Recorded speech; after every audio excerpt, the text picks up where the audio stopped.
မ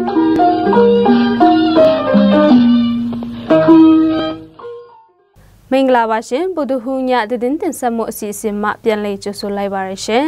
ယနေ့ညတင်ဆက်ပေးကြမယ့်သတင်းအကြောင်းအရာတွေကတော့ပညာရေးဝန်ထမ်းများရဲ့မွမ်းမံတင်တန်းပြုလုပ်တဲ့သတင်းနဲ့မလီမိုင်ဝလောင်ဥမခခုဒေတာတွေရှိစပါခင်းတွေကြွဖြစ်စည်းခံရမှုပိုဆိုးလာတဲ့သတင်းကိုကျွန်မမွန်းကြမှတင်ဆက်ပေးတော့ပါမယ်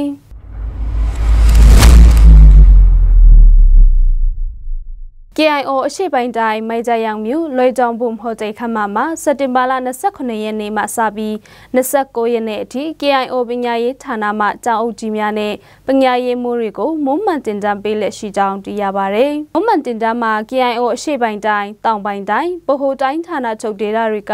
မိုလကြအလေတာအထက်တန်းကျောင်းများမှကျောင်းအုပ်ကြီးများနဲ့ပညာရေးမှူးတွေကို KIO ဗဟိုပညာရေးရုံးမှဦးဆောင်ပြီးတင်တန်းပေးတာဖြစ်ကြောင်းသိရပါတယ်။တင်တန်းမှာအတိတ်က Child Right, Child Protection ဆိုင်ရာများနိုင်စဉ်ကျောင်းသားတွေနဲ့ထိတွေ့တင်ကြားနေတဲ့ဆရာများလည်းကလေးများရကျင်ရထိုက်တဲ့အခွင့်အရေးများကိုပေးရန်နဲ့ကျောင်းသားများလည်းမိမိအခွင့်အရေးများကိုနားလည်နိုင်ဖို့ကလေးသူငယ်ဆိုင်ရာအခွင့်အရေးတွေကိုတင်ကြားရေးတွေမှာအမှားအယွင်းရှိစေဖို့မုံမှန်တင်တန်းပေးတာဖြစ်ကြောင်း KIO ဗဟိုပညာရေးဌာနအတွင်းရေးမှူးဆရာကြီးဖွန်ပြန်စောက်ခင်မှပြောပါတယ်Dening kabok dona tining kabok doda kaning kabok dona nganing tu jangan cek ning we njap singwana ngubo yan de jong nya ngap de ma ngai mi rek na jangan tia yo salam pas nit dom da i de nganing singwa yo salam pas nit dom da oi ambal ngai na yo salam de jong nya ngap we ma ya ma ko khang ngo ma jong wo ta tut lo ngai jong shan jong bi se sin de dou sian ne dem jo lak san lo na ti mu新school嘛，你看，帮人看到啊，过一的被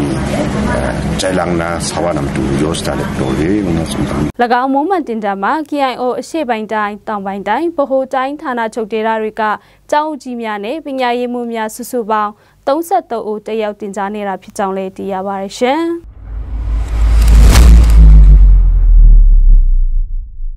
ကချင်ပြည်နယ်မြောက်ပိုင်းမလီမိုင်ဝလောင်ဥမခခုဒေတာတွေရှိတနေ့အထက်တနေ့ကြွဖြစ်စည်းမှုပုံမဆိုးလာတာကြောင့်တောင်ရစပါခင်းတွေအလုံးနီးပါးဆိုသလိုကြွဖြစ်စည်းခံလိုက်ရတယ်လို့ဒေတာခန်တွေထံကသိရှိရပါတယ်။မနေ့ကဒီအချိန်ဆိုစပါပေါ်ချိန်ရောက်လာလို့အလုံးပျော်ရတာဖြစ်ပေမဲ့ယခုနှစ်ကတောင်ရစပါခင်းတွေမှာကြွဖြစ်စည်းခံလိုက်ရတာကြောင့်တောင်ရစပါအလုံးနီးပါးယူစရာရှိတာကြောင့်တောင်ရအဓိကလောက်ကင်တဲ့တောင်တူတွေအစာခေါင်းပါပြီးစာဝတ်နေခက်ခဲလာမိကိုစိုးရင်ကြောင်းမလီမိုင်ဝလောင်ဘုံရွန်ကျေးရွာမှရွာသားသူဦးမှပြောပါရယ်မလီမိုင်ဝလောင်ဥမခခုဒေတာမှာပြီးခဲ့တဲ့2021ခုနှစ်မှစပြီးဘုံရွန်ကျေးရွာအမြင်ကထောက်လေရင်ကျေးရွာလွတ်ကျေးရွာရှိတောင်ရစပါခင်းဆက်ခင်းတွေမှာကြွပေးကျင့်ပေမဲ့လေယခုနှစ်ကပူဆိုးလာတာဖြစ်ကြောင်းနဲ့ကျေးရွာ100ကျော်မှာအိမ်ထောင်စု1000ကျော်ရဲ့တောင်ရစပါခင်းတွေကြွဖြစ်စည်းခံရတာဖြစ်ကြောင်းသိရပါတယ်